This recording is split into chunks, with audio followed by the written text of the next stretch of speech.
মার্কিন president Donald ট্রাম্পের বিরুদ্ধে ফোঁস করার পর এবার পুরোপুরি পাল্টি খেলেন ধনকুবের ইলন মাস্ক। এক্স হ্যান্ডেলে একটি সংক্ষিপ্ত বার্তায় মাস্ক লেখেন, ট্রাম্পকে নিয়ে করা কিছু পোস্টের জন্য তিনি অনুতপ্ত। বিষয়টি বাড়াবাড়ি পর্যায়ে চলে গিয়েছে। সুন্দর বিলকে কেন্দ্র করে শুরু হয় মাস্ক ট্রাম্পের দ্বৈরথ। যে মাস্ককে কিছুদিন আগেই জড়িয়ে ধরেছিলেন ট্রাম্প, যার জন্য হোয়াইট হাউস গড়ে দিয়েছিলেন আলাদা দফতর, সেই তিনিই হয়ে উঠেছিলেন তার সরকারের পথে অন্যতম কাঁটা। শুধু তাই নয়, ট্রাম্প নিজের মুখেই জানান মাস্কের সঙ্গে তার সব সম্পর্ক শেষ।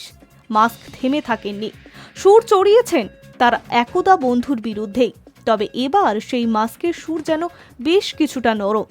ট্রাম্প মাস্কের বিরোধিতার সূত্রপাত একটি বিলের স্বাক্ষর করার পর থেকেই। ট্রাম্প নিজেই সেই ব্যাখ্যা করেছেন বড় ও সুন্দর বিল হিসেবে, কিন্তু সেই বিল নিয়ে ক্ষোভ প্রকাশ করেন মাস্ক। তার আশঙ্কা, সরকারি দক্ষতা বিষয়ক দফতর এতদিন যে কাজ করে আসছিল তা ব্যর্থ হবে। শুধু আশঙ্কা প্রকাশ করেই ক্ষান্ত হননি তিনি। তারপর ইস্তফাও দেন মাস্ক। ইস্তফা দেওয়ার পর থেকেই ট্রাম্পকে নিয়ে একের পর এক পোস্ট করেন মাস্ক। এও বলতে শোনা গিয়েছে, তিনি যদি সাহায্য না করতেন তবে আমেরিকার প্রেসিডেন্ট নির্বাচনে হেরে যেতেন। ট্রাম্প মাস্কের সম্পর্কে কেন এই ইউটার্ন, গলায় গলায় বন্ধুত্ব কেন কাদা ছোড়াছুড়ি পর্যন্ত এগোলো, তা নিয়ে চর্চা থামেনি। সেই আলোচনার মধ্যেই নিজের অনুতাপ প্রকাশ করলেন ইলন মাস্ক।